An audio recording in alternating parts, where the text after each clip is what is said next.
दोबारा चलिए, electromagnetic wave. तो हमने बताया इसमें जो मैक्सवेल ने क्या किया, जो इक्वेशंस थे चारों उनको एक जगह किया, उनको एक्सप्लेन किया और वहीं से इलेक्ट्रोमैग्नेटिक वेव के बारे में इन्होंने आगे डिस्कस किया, जैसे मैक्सवेल इक्वेशंस। इसमें फर्स्ट हमने बताया कि गॉस लॉ फॉर इलेक्ट्रोस्टैट, ये ई डी एस या E D A is equal to Q upon epsilon naught. Gauss theorem आपने पढ़ा हुआ है और ये बताता है कि इससे हम कूलम्स लॉ को डेराइव कर सकते हैं। इसका मतलब ये फंडामेंटल लॉ ऑफ इलेक्ट्रोस्टैट कहलाया। ठीक, तो ये पहले से था, इसमें इन्होंने कोई नई चीज़ नहीं बनाया। और इसके बाद मैग्नेटिज्म के लिए जो है कि B D S or B D A is equal to zero, this law state that monopole never exist, कि मोनोपोल मैग्नेट में कभी एग्जिस्ट नहीं करते हैं। ठीक, और इसके बाद जो है आपका आता है third Faraday law of electromagnetic induction, और ये line integral E D L is equal to minus D phi B, B for magnetic field, ठीक, अपान डी टी। मतलब कि मैग्नेटिक फ्लक्स में हम चेंज करते हैं तो हम क्या प्रोड्यूस होती है, इलेक्ट्रिक फील्ड। ये इलेक्ट्रिक फील्ड दो तरीके से डिफरेंस इसमें होता है। जो इलेक्ट्रोस्टैट में इलेक्ट्रिक फील्ड पढ़े हो, पहला तो वो क्या होती है, कंजर्व होती है, और ये कंजर्व नहीं होती है। दूसरा वो जो है क्या होता है कि क्लोज लूप नहीं बनाती है, और जबकि ये क्लोज लूप बनाती है। दो तरीके से इसमें डिफरेंस आ गया। अब इसके बाद आते हैं हम लोग एम्पियर मैक्सवेल सर्कुटल लॉ। तो एक्चुअली क्या था, एम्पियर लॉ, एम्पियर लॉ को इन्होंने मॉडिफाई किया। और क्या मॉडिफिकेशन हुआ इसमें, तो एम्पियर लॉ आपका था E D L is equal to mu naught I, ये एम्पियर लॉ था। इसी को मॉडिफाई किया। और क्या मॉडिफिकेशन उन्होंने किया, इन्होंने ये कहा कि भाई ये जो करंट आपकी जा रही है, ठीक, ये करंट जा रही है, तो ये यहाँ से यहाँ तो कोई जाने का वो है नहीं, तो यहाँ कैसे जाती है, ये जो करंट स्पार्किंग थ्रू जाती है उसी को उन्होंने यहाँ पर एक टर्म और ऐड कर दिया, और ये टर्म आ जाएगा epsilon naught D phi E upon D T. तो यहाँ से जो एक करंट आई, उस करंट का नाम इन्होंने डिस्प्लेसमेंट करंट कहा। ठीक, तो ये जो आपका डिस्प्लेसमेंट करंट था, यहाँ पर उसकी जो वैल्यू होती है यही हो जाती। तो ये जो डिस्प्लेसमेंट करंट टर्म, ये क्वेश्चन कई बार आया हुआ है कि displacement I D is equal to epsilon naught D phi E upon D T.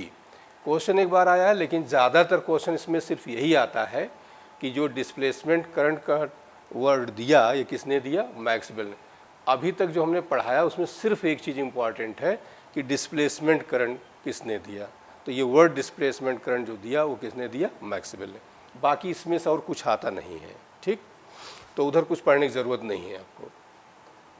अब इसके बाद इलेक्ट्रोमैग्नेटिक वेव के बारे में यहीं से चीज़ें और आगे बढ़ती हैं। तो इलेक्ट्रोमैग्नेटिक वेव में ये ना, पहली बात तो एक चीज़ और बड़ा इंपॉर्टेंट आता है कि accelerated charge particle produce electromagnetic wave. ये क्वेश्चन ये कई बार पूछा गया है। दूसरी चीज़ इसमें कि जब हम इलेक्ट्रिक फील्ड में चेंज करते हैं तो मैग्नेटिक फील्ड या मैग्नेटिक फील्ड में चेंज करेंगे तो इलेक्ट्रिक फील्ड अपने आप पैदा होती है, और दोनों एक दूसरे के परपेंडिकुलर होती है, और इनके जस्ट परपेंडिकुलर एक वेव प्रोड्यूस होती है, that is called electromagnetic wave, और जिसकी वेलोसिटी ऑफ लाइट के बराबर होती है। ठीक, यहाँ से आपका ये स्टार्टिंग होता है इलेक्ट्रोमैग्नेटिक वेव का। तो ये चीज़ देखिए ऐसे कि जैसे हमने आपको मैग्नेट बताया था कि ये ई हो गया, इधर आपका बी, तो ये इसके जस्ट परपेंडिकुलर ऐसे ये आपकी इलेक्ट्रोमैग्नेटिक वेव हो जाती है, इलेक्ट्रोमैग्नेटिक वेव। ठीक, तो ये जो अब इसका जो फार्मूला वहाँ पर मैग्नेट हम लोग पढ़े थे, ये था B is equal to E cross B upon mod B. बोलो, तो यहाँ से हम डायरेक्शन निकाल सकते हैं। डायरेक्शन कैसे निकालेंगे कि जो फिंगर्स हमारी ई से किधर की ओर जाए, V की ओर जाए। एक्चुअली ये जो मेन फार्मूला आपका ये था, याद करिए कि वहाँ पर हमने निकाला था कोई charge particle electric and magnetic field दोनों परपेंडिकुलर हों तो चार्ज पार्टिकल बिना डिविएट हुए सीधे स्ट्रेट लाइन चला जाता है, नेट फोर्स उस पर क्या होता है, जीरो होता है, अनएक्सीलरेटेड। तो उस केस में वहाँ से हमने निकाला कि F E is equal to F M, और एफ ई की वैल्यू यहाँ थी क्यू ई और ये आपका था क्यू वी वी। क्यू से क्यू क्या हुआ, कैंसिल, तो यहाँ से v is equal to E upon B. इस पर भी क्वेश्चन खूब सारे आए हुए हैं। जैसे v is equal to E upon B होता है वैसे c is equal to E upon B. ठीक, वहाँ पर क्या होगा, वेलोसिटी लें, यहाँ पर वेलोसिटी ऑफ लाइट हो जाती है। दूसरा यही वेक्टर नोटेशन जब हम लिखेंगे तो ये आ जाएगा v is equal to E cross B upon mod B का स्क्वायर, ये हो जाता है आपका। ठीक, तो ये भी पूछा गया है।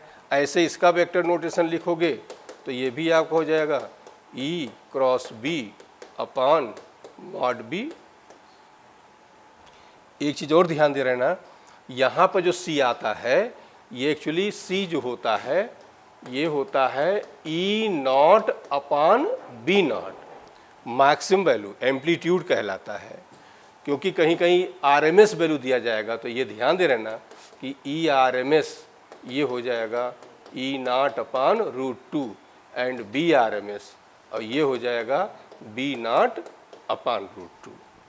ठीक, तो ये ध्यान रखें क्या दिया गया है। एक्चुअली जो सी होता है वो ई नॉट अपान बी नॉट होता है।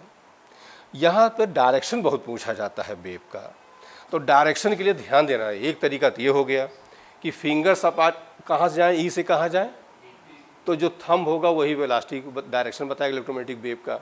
अब जैसे मान लो यहाँ ई है, देखिए इसे हमने रखा ई से बी, ये डायरेक्शन हो गया आपका, अपवर्ड हो गया, क्लियर हो गया।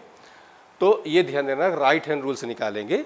और दूसरा मेथड ये भी है निकालने का, जैसे वेक्टर से निकाल सकते हो। जैसे मान लो ई दिया गया है आपको अलोंग एक्स एक्सिस, तो ई हमने ले लिया आई, और बी दिया है अलोंग वाई एक्सिस तो बी ले लिया हमने जे। ठीक, अब जैसे यहाँ पे ई क्रॉस बी तो यहाँ निकालो आई क्रॉस जे, तो आई क्रॉस जे क्या होता है के का मतलब कौन सा हुआ, जेड एक्सिस हुआ।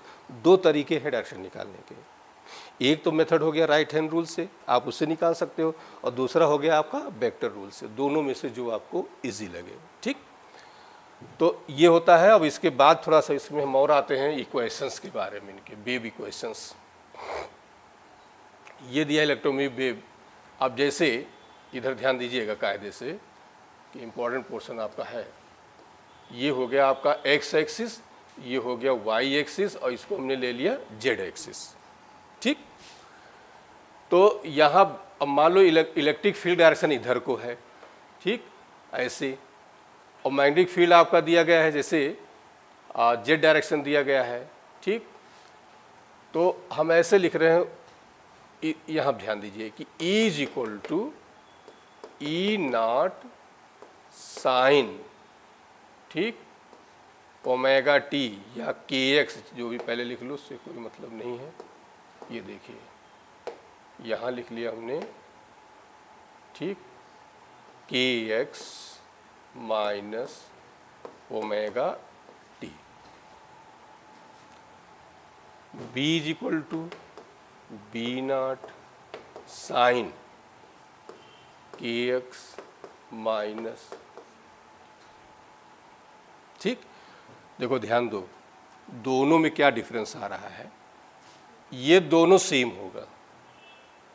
दो तीन पॉइंट ध्यान देना जो बताना चाह रहे हैं। ये और ये दोनों में क्या होगा, इन दोनों में डिफरेंस होता है। और डिफरेंस ये होना चाहिए कि जो ई नॉट और बी नॉट का रेशियो क्या होना चाहिए, सी होना चाहिए। क्लियर हो गया। मान लो क्वेश्चन दे देते हैं, बताओ कौन सा इसमें इलेक्ट्रोमैग्नेटिक वेव प्रोड्यूस करेगा, तो तुम इन दोनों को चेक कर लो, सी आ जाए वो ऑप्शन। पहले तो ये चेक करो ये दोनों सिमिलर हो, और इसके बाद ये चेक कर लो ई नॉट बी नॉट सी आ जाए तो समझ लो ये करेक्ट हो गया। या ज़्यादातर ये दे देते हैं कि एक वेव दे देते हैं और बी नॉट पूछ लेते हैं, तो क्या करोगे, इस फॉर्मूले से निकाल लिया करो। एक चीज़। दूसरी चीज़ ये हो गया कि दोनों जगह या तो साइन हो या तो दोनों जगह कास हो, क्योंकि वेव एसएचएम एसी सब हमने आपको बताया था या तो प्योरली साइन में या तो प्योरली कास में होता है। या तो ये साइन में हो दोनों, और या तो दोनों किस में हो। दूसरी चीज़, बिल्कुल इनमें कोई चेंज ना हो, दो ये माइनस है तो ये भी माइनस, और ये प्लस है तो। अब इस प्लस माइनस का क्या मतलब होता है, इसको जरा देखो। ये जो माइनस है ये बताएगा। देखो अब वेव का डायरेक्शन जो कहाँ से पता करते हैं, ये जो x लगा है ना, ये हो गया, यहाँ x लगा होगा तो x एक्सिस, y लगा होगा y एक्सिस, z लगा होगा z एक्सिस। ये वेव का डायरेक्शन बताएगा। इलेक्ट्रोमैग्नेटिक वेव का जो डायरेक्शन यहाँ देंगे ये। अब देखो जो माइनस लगा होगा तो पॉजिटिव x एक्सिस, और यहाँ प्लस होगा, जैसे वेव में होता है, इधर जा रही तो क्या लेते थे माइनस, इधर जा रही तो क्या लेते थे। ये दोनों पॉइंट क्लियर हो गया। फिर से समझो हम क्या बता रहे हैं। नंबर 1, दो ये और ये दोनों सिमिलर हों, दोनों प्योरली साइन में या प्योरली कास में हों, इन दोनों का रिलेशन सी के बराबर E0/B0 इज इक्वल टू सी आना चाहिए। दूसरी चीज, यहाँ माइनस है तो यहाँ माइनस हो, यहाँ प्लस है तो यहाँ प्लस हो। तीसरी बात समझो, ये माइनस है यहाँ दोनों, तो ये पॉजिटिव एक्सिस को जाएंगे। पॉजिटिव एक्सिस हो सकता है +x +y +z, और यहाँ पर प्लस होगा तो निगेटिव एक्सिस को जाएगा, x डैश y डैश और z डैश, किसी में जा सकता है। अब वो किधर जाएगा ये देखेंगे। यहाँ x लगा है, इसका मतलब कौन डायरेक्शन हुआ x, और निगेटिव लगा है तो पॉजिटिव x डैश। यहाँ y लगा होता तो y एक्सिस प्रोगेट करती, यहाँ z लगा होता तो। पॉइंट क्लियर हो गया सबको, बोलो। तो ये क्वेश्चन आपके खूब सारे आते हैं। और दूसरी बात, जब कंपेयर करना हुआ करे तो हमने ये कहा था कि k जो होता है ये 2 पाई अपान क्या होता है, और ओमेगा इज इक्वल टू क्या बताया था 2 पाई। पूरी वेव में SHM में सब जगह ही बताया था, इक्वेशन याद करने की ज़रूरत नहीं है। आप जहाँ पर टाइम लगा हो वो उसको ओमेगा से कंपेयर करो, और जहाँ x लगा वो k इज इक्वल टू क्या होता है 2 पाई अपान लेमडा। कंपेयर करना है हम इससे करेंगे। इन दोनों के बारे में हमने आपको बता ही दिया। इतनी सी इसमें से क्वेश्चन आपको मिलने की पॉसिबिलिटी ज़्यादा है। अब आ जाते हैं, वही क्वेश्चन हमने आपको यहाँ पर समझाए हुए हैं जो अभी हमने आपको बताया। अब कुछ इसमें टर्म्स और हैं, जैसे physical equations, quantities associated with electromagnetic wave. अब जैसे स्पीड है, ठीक, तो स्पीड वेलोसिटी ऑफ लाइट ये जो हो गया 1/μ0 ε0। तो बताओ v इज इक्वल टू क्या हो जाएगा 1/μ ε। और रिफ्रैक्टिव इंडेक्स याद करो क्या होता है c/, तो c/b जब करोगे तो c/b ये कहाँ चला जाएगा, तो ये आ जाएगा μ ε μ0 ε। तो बता दो ये क्या हुआ, ये हुआ μr, और ये क्या हुआ, तो ये रिफ्रैक्टिव इंडेक्स म्यू का भी फॉर्मूला हो गया। तो कई जगह लाइट से लेकर यहाँ तक आपको मिलता रहता है। ये c हो गया, ये किसी मीडियम में वेलोसिटी हो गई, ये वैक्यूम में हो गई, और ये रिफ्रैक्टिव इंडेक्स का फॉर्मूला हो गया आपका। ये हो गया μr हो गया रिलेटिव परमेबिलिटी, और ये हो गया आपका रिलेटिव परमिटिविटी हो गया। Okay, energy. अब एनर्जी, ये सब बहुत इंपॉर्टेंट टॉपिक है, ध्यान दिए रहना। एनर्जी, अब एनर्जी, इसमें दो एनर्जी होती हैं। एक तो हो जाएगी इलेक्ट्रिक फील्ड और दूसरा होता है मैग्नेटिक फील्ड की एनर्जी। इलेक्ट्रिक फील्ड एनर्जी हम UE लिख लेते हैं, ये होती है 12 ε0 E²। और मैग्नेटिक फील्ड की जो होती है इसको हमने UV लिख दिया, ये क्या हो जाएगा, ये हो जाएगा B²/2 μ0। एनर्जी डेंसिटी कही जाती है ये, और यूनिट हम बता चुके हैं क्या हो जाता है joule per metre cube, joule per metre. Clear हो गया, ये एनर्जी डेंसिटी होती है। ठीक, अब total energy per unit volume हम निकालना चाहें तो टोटल एनर्जी अब निकालेंगे, दोनों सम कर लो, 12 ε0 E² B²/2 μ0। अब इसी को थोड़ा मॉडिफाई करते हैं। देखिए E को तुम हटा दो, किस फॉर्मूले से हटा दो, इससे C is equal to E0/। ठीक, जब इसको यहाँ रिप्लेस करोगे ना तो ये वैल्यू जब इसको रिप्लेस हम कर नहीं रहे, रख के देख लेना तुम लोग, यही आएगा, ये हो जाएगा बी नॉट।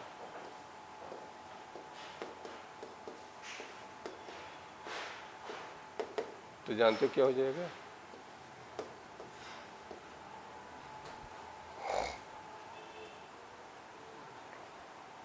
यहाँ पर ये लगा है B square upon mu naught. इसको रिप्लेस कर दो, जब इसको रिप्लेस कर दोगे तो जानते हो क्या हो जाएगा? ये यहाँ हटाओ इस फार्मूले से, तो ये हो जाएगा half epsilon naught E square, half epsilon naught E square, तो हाफ हाफ हो जाएगा कैंसिल।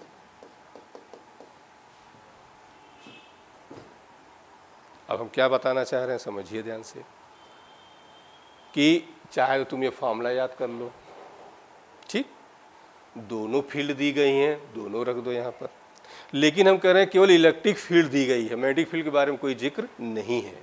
तो क्या करोगे?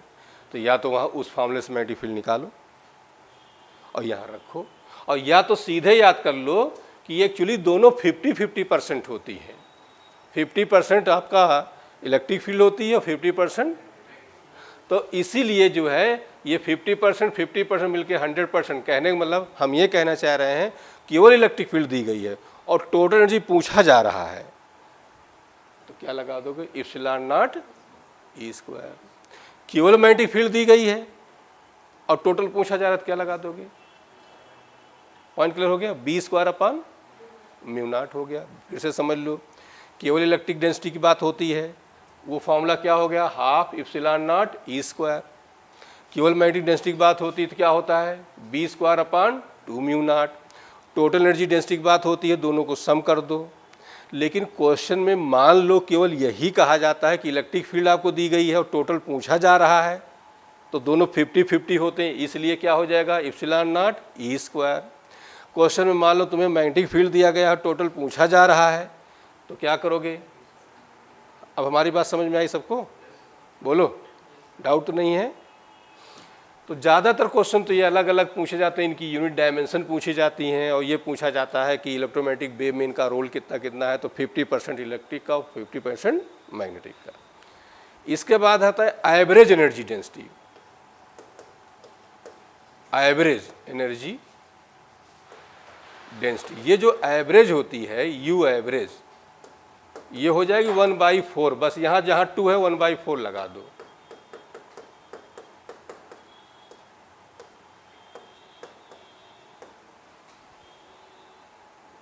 क्लियर हो गया? अब यहाँ भी कर सकते हो जैसे यहाँ किए हो। जब यहाँ रखोगे ना इस जगह बी, तो ये मॉडिफाई हो जाएगा 1/4, यही आ जाएगा B square upon mu naught, और ये भी 1/4 B square upon mu naught is equal to 1/2। समझ में आया ना? जैसे वो हाफ हाफ मिलके 1 हो गया, तो ये 1/4 मिलके हाफ हो गया। और इसी तरह से अब समझ गए, दूसरा बताओ क्या आ जाएगा? 1/2 एप्सिलॉन नॉट, ये हो गया एवरेज एनर्जी डेंसिटी, ये टोटल एनर्जी डेंसिटी, और ये इंडिविजुअल अलग अलग हो गई। अब हमें लग रहा है समझ बात आ गई होगी। अब हम आगे बढ़ते हैं। इंटेंसिटी, इंटेंसिटी का formula I is equal to U average into C.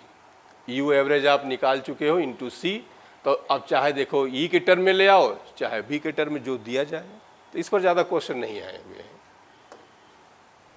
Momentum, ये खूब आए हुए हैं, इम्पॉर्टेंट पोर्शन में से है। तो मोमेंटम क्या होता है कि जो इलेक्ट्रोमैग्नेटिक वेव उसका मोमेंटम, तो P इज इक्वल टू, देखिए दो फॉर्मूले हैं, P is equal to U by C and P is equal to U, यहाँ पे एनर्जी है। अब ये U कब होगा? जैसे ये वेव जा रही है, एब्जॉर्ब हो जाती है किसी ये मीडियम में, मीडियम से एब्जॉर्ब हो जाएगी तो U बाई सी। लेकिन ये क्या करे, ये रिफ्लेक्ट हो जाए, जा रही है लौट आती है, ये जा रही है लौट आए, तो क्या हो जाएगा? 2U बाई सी। कभी कभी फार्मूला पूछ लेते हैं, कभी ज़्यादातर फार्मूला ही पूछा जाता है। तो U बाई सी जब एब्जॉर्ब हो जाए और 2U बाई सी जब रिफ्लेक्ट हो जाए। ठीक,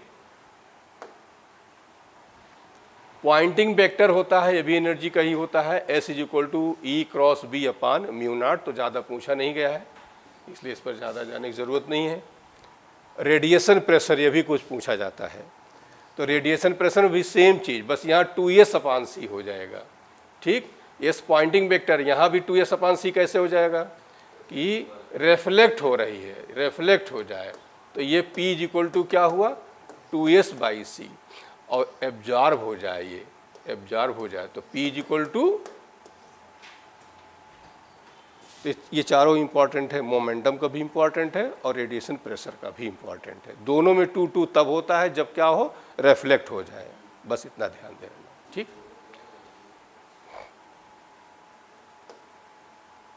तो ये आपका हो गया U बाई सी, और बस वहाँ U की जगह वहाँ S हो गया, इतने हुआ है।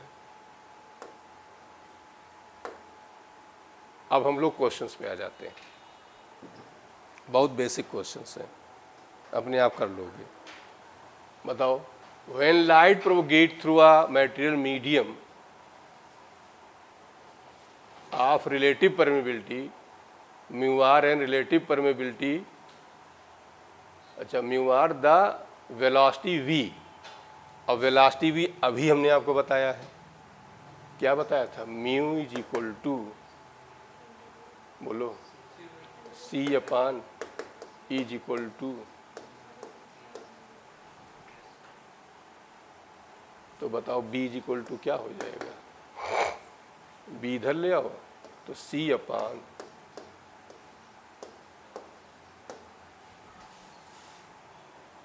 ठीक, for plane electromagnetic wave propagating in x direction, which one of the following combination give correct possible direction for electric field and magnetic field respectively? अब कह रहे हैं कि इसमें कौन सा करेक्ट है, तो ये बताओ कि इलेक्ट्रिक फील्ड अभी हमने बताया दोनों एक दूसरे के क्या होती हैं, परपेंडी, बोलो, इलेक्ट्रिक फील्ड में दोनों क्या होती हैं, जब परपेंडिकुलर होती हैं, तो परपेंडिकुलर में याद करो हमने बताया ए ओ बी परपेंडिकुलर है, तो ए डॉट बी की वैल्यू क्या होनी चाहिए। अब बताओ कौन सा ऑप्शन करेक्ट होगा, देखो ये -1 +1 हो जाएगा, और ये भी 1 1 मिलके 2 आ जाएगा, ये तो होगा नहीं। चलो ये इसको देखो, ये -1 इंटू -1 तो +1 हो गया, -1 और +1 -1 इज इक्वल टू क्या हुआ, बोलो, तो ये क्या हो गया, परपेंडिकुलर हो गया, आपका पॉइंट क्लियर हो गया। तो मतलब क्या हुआ कि दोनों जिनका डॉट प्रोडक्ट पूछना ये चाह रहे हैं, इनमें कौन इलेक्ट्रोमैग्नेटिक फील्ड को डिफाइन करेगा, तो हम जानते हैं दोनों एक दूसरे क्या होते हैं, परपेंडिकुलर, और वेक्टर का रूल ये होता है दो चीज़ परपेंडिकुलर है, डॉट प्रोडक्ट क्या होना चाहिए, 0 होना चाहिए, तो यही ऑप्शन आपका करेक्ट हो गया, बोलो। तो ये थोड़ा एक नया क्वेश्चन इस तरह का आया, बहुत। Light with an average flux 20 वाट पर centimetre square on non reflecting surface, normal incidents having surface area, ठीक, the energy received by the surface during the time of 1 minute t is equal to,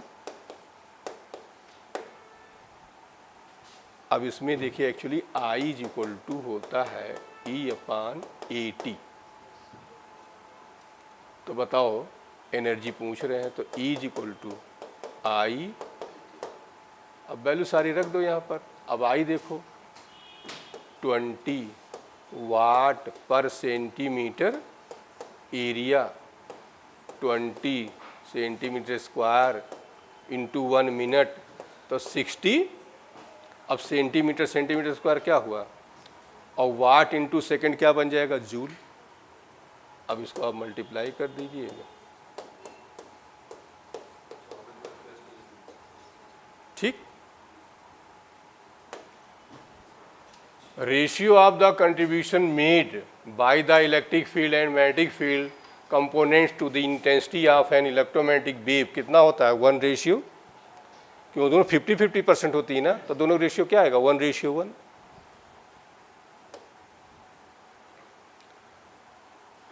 out of the following options which one can be used to produce the propagating electromagnetic wave.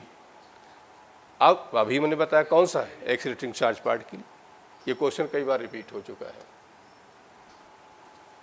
N electromagnetic wave propagating in a medium with velocity vi, the instantaneous oscillating electric field E, ये दिया है y axis. अब देखो हम यहाँ बना दे रहे हैं, ये इधर को इलेक्ट्रिक फील्ड हो गया, इधर को वेलोसिटी समझ लो इलेक्ट्रोमैग्नेटिक वेव हो गई।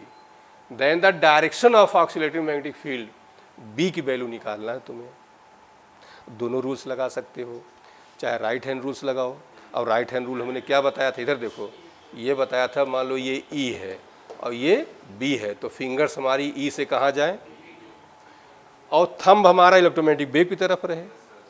चलो हम इलेक्ट्रोमैग्नेटिक वेव की तरफ हम कर लेते हैं। तो देखो अब देखो फिंगर अपने आप देखो E से कहाँ जा रही B, इसका मतलब B किधर होगा, तो y डायरेक्शन हुआ। देखिए ऐसे जाएंगी ना, E से कहाँ जाएंगी B की ओर। ये हमारा जो है इलेक्ट्रोमैग्नेटिक वेव का डायरेक्शन बताएगा।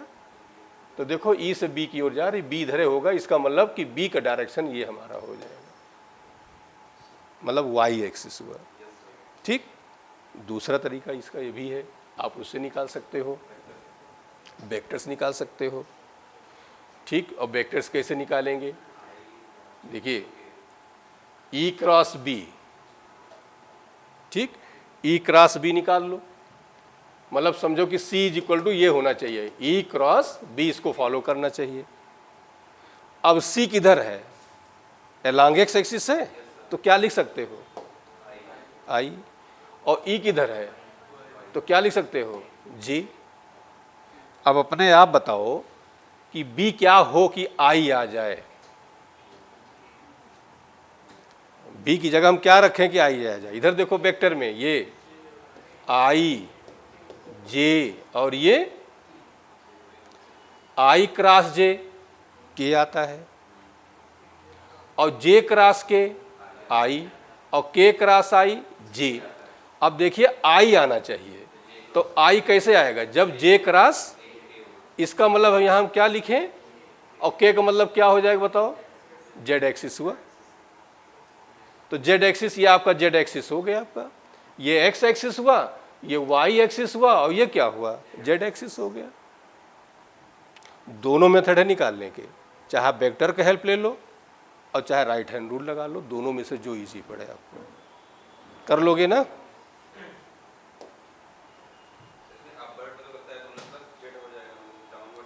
हाँ भाई, आई जे केस निकाल लो वैल्यू रख के, और या राइट हैंड रूल लगा लो। राइट हैंड रूल में हमने ये कहा था कि कहीं भी निकालना हो, जैसे मान लो ये वेक्टर ए है और ये वेक्टर बी है, तो ये थंब इन दोनों परपेंडिकुलर सेट कर लिया करो, इन दोनों के परपेंडिकुलर सेट कर लो। अब मान लो हम ऐसे सेट करते हैं ऐसे, तो हमारी फिंगर्स बी से ए जाएंगी, और बी क्रॉस से निकालना हो तो डाउनवर्ड्स हुआ, इसका मतलब ए क्रॉस बी क्या हुआ, अपवर्ड हो जाएगा। थंब सेट कर लिया करो, हमेशा वो इन दोनों के परपेंडिकुलर होगा। Electromagnetic wave in a free space, the root mean square value of electric field. अब देखिए यहाँ पर ERMS दिया है 6 volt, the peak value of the magnetic field, और पीक वैल्यू पूछे हैं, तो पहले तो तुम निकालो E0, और E0 हो जाएगा √2 इंटू ERMS, अभी बताया था हमने, तो √2 इंटू, अब C इज इक्वल टू क्या होता है E0 अपान B0, तो बताओ B0 क्या हो जाएगा, E0 अपान, अब E0 की वैल्यू बोलो 6√3 इंटू 10 टू पावर, तो 2√2 इंटू 10 टू पावर -8, तो 2 इंटू 1.4 इंटू ये आ जाएगा 2.83। ठीक, energy of electromagnetic wave of the order of 15 kilo electron. ठीक, to which part spectrum does belong. तो हमने बताया था वेवलेंथ सबका हमने याद कराया था इलेक्ट्रोमैग्नेटिक वेव का, वेवलेंथ निकाल लिया करो, पता चल जाया करेगा। तो वेवलेंथ कैसे निकालोगे, E is equal to H C upon lambda is equal to H C upon, अब E की वैल्यू रख दो, इलेक्ट्रॉन वोल्ट एंगस, और E की वैल्यू 15 किलो, किलो को चेंज कर लो, बोल दो इलेक्ट्रॉन वोल्ट क्या हुआ। अब ये देखिए 10 पावर 3 तो ये आ जाएगा तुम्हारा 12.1 से भी कम आ जाएगा, बोल दो। तो एक्सरेज का जो होता है वेवलेंथ 0.1 से लेकर 100 एंगस्ट्रॉम होता है। तो कौन हुआ, ठीक, किसी का निकालना हो लेमडा निकाल के, क्योंकि लेमडा याद किए हो आसान रहेगा आपके लिए। Light with energy flux 25 into 10⁴ वाट पर metre, perfectly reflecting surface normal incidence if the surface area A, the average force on the surface। अब देखिए रिफ्लेक्टिंग है तो बोल दो क्या करोगे, वही 2U अपान T कर दो, क्योंकि अब देखिए प्रेशर का फार्मूला हम लोग पढ़े, क्या पढ़े थे, 2U या 2S जो भी कर लो, अपान क्या था C। तो अब प्रेशर को फोर्स अपान एरिया कर लो इसकी जगह, बोलो 2U बाई C। तो फोर्स क्या हो जाएगा 2U बाई C और इंटू, ठीक, तो बताओ 2U अपान C और इंटू, क्लियर हो गया, इंटू,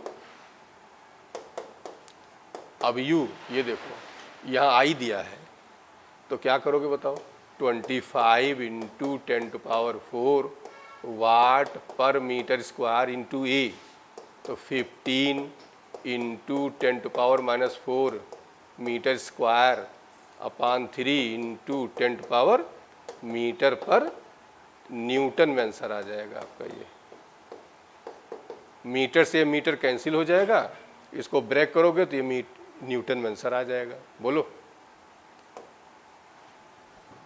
यहाँ पे आओ, the electric field associated with an electromagnetic wave vacuum given by, अब देखिए यहाँ पर E दिया गया है आपको, where kz are in volt metre and second respect the value of wave vector k।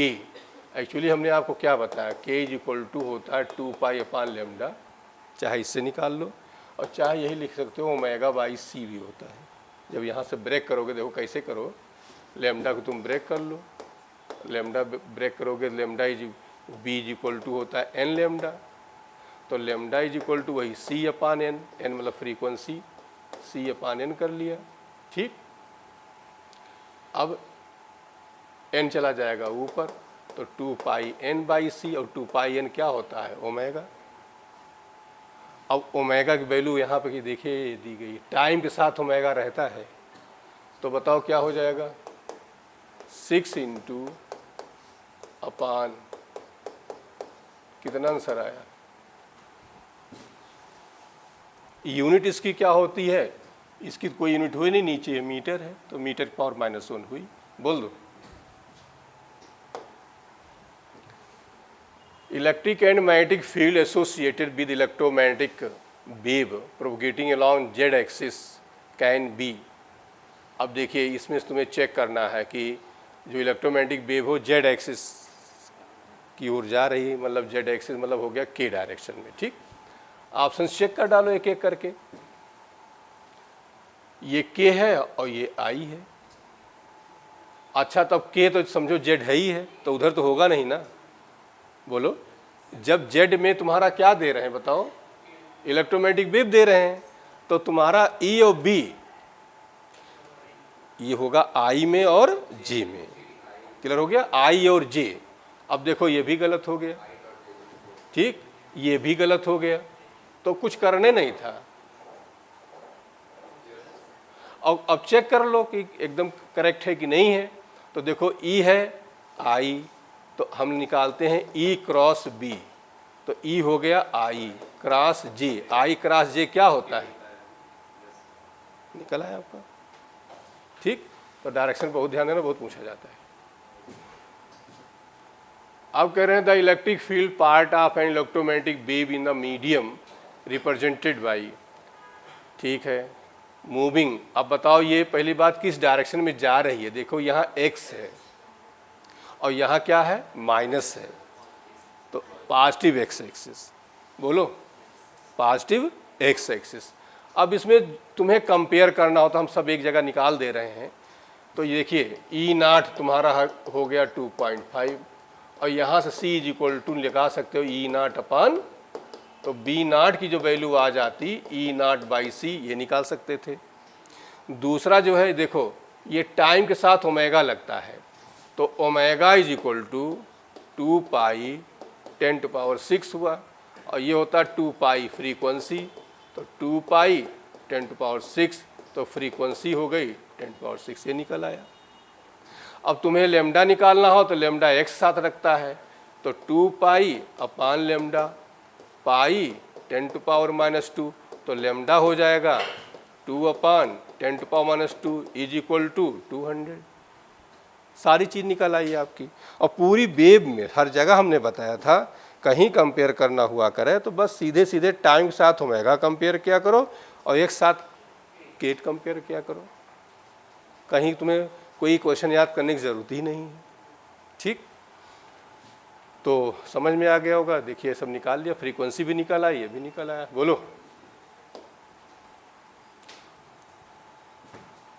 Given below are 2 statements.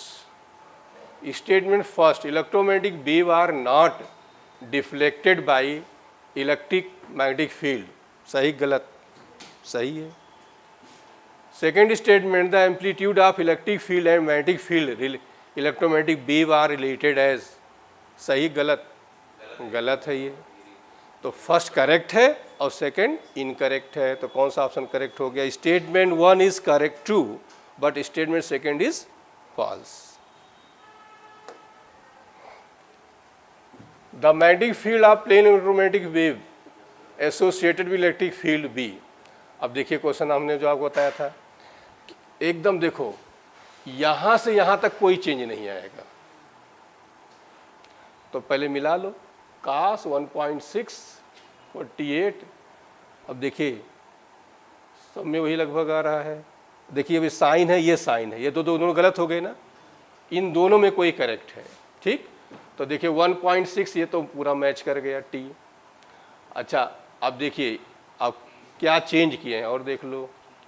अब यहाँ देखिए यहाँ 9 है और यहाँ क्या है, तो हम यहाँ से चेक कर लेंगे। यहाँ से कैसे चेक करेंगे, C इज इक्वल टू ई नाट अपान, तो बताओ यहाँ से बी नाट क्या हो जाएगा, सॉरी ई नाट क्या हो जाएगा, C इंटू, तो 3 इंटू 10⁸ इंटू बी नाट, 3 इंटू 10⁻⁻, तो 9 इंटू 10⁻3। अब देखो और थोड़ा इन्होंने होशियारी किया है, यहाँ क्या लगा दिया, किलो, किलो वोल्ट पर मीटर। एक्चुअली ये जो यूनिट आती है ना वो इसकी आ जाती है, जो यहाँ पर है। हाँ के, रुक जाओ, अच्छा के है, रुको फिर तो अभी गड़बड़ है। फिर 9 इंटू 10⁻3, तो इसका मतलब यहाँ पर छूटा हुआ है। फिर ये तो यही आएगा ना, चेक कर लो। E naught is equal to C 3 into 10⁸ और बी नाट 3 इंटू 10⁻⁻5। ठीक है, ये यही रहेगा। यहाँ भी इसका मतलब यहाँ छूट गया है, यहाँ पर ये हो जाएगा 10⁻3। ठीक, अच्छा अब एक चीज़ और देख लो, वैसे तो आपका करेक्ट हो ही गया अब, लेकिन एक चीज़ और देखो, यहाँ पर देखो के दिया है और यहाँ क्या दिया है, आई दिया। मान लो दोनों सिमिलर कर दिए होते तो कैसे, तो फिर डायरेक्शन से चेक कर लेते इसको। देखिए ये जा रही किधर, जे, जे का मतलब हो गया वाई एक्सिस, ठीक। तो जो तुम्हारा मैग्नेटिक फील्ड है या तो वो एक्स एक्सिस के लांग होगी और या तो वो जेड एक्सिस के लांग होगी। अच्छा, अब यहाँ पर ये एक्स है, देखो यहाँ एक्स दिया गया है, एक्चुअली ये एक्स है, यहाँ पर ये एक्स है, ठीक। इसका मतलब वो हो गया कि आपकी जो मैग्नेटिक फील्ड है वो लांग किधर दी जा रही है, एक्स एक्सिस के लांग दी जा रही है इलेक्ट्रिक फील्ड, और मैग्नेटिक फील्ड आपकी दे रही किधर को बताओ, वाई एक्सिस के लांग दिया जा रहा है। बोलो। अच्छा रुक जाओ, फिर से हम गड़बड़ा गए मामला, वो छोड़ो, ध्यान से ये ध्यान दो कि यहाँ पर हम उल्टा लगा दिया यार, यहाँ पर होगा 10⁻³ होगा, ठीक। पहली बात तो ये होना चाहिए दोनों ये और ये दोनों सिमिलर होना चाहिए। एक्स बाहर आ गया, एक्चुअली एक्स यहाँ पर होगा, ये हो जाएगा एक्स, ठीक। तो ये और ये दोनों सिमिलर होगा और इनमें रिलेशन ये हो जाएगा कि किसको ये फॉलो करेंगे, C = E0/B0, बस इतना सफिशिएंट, ठीक।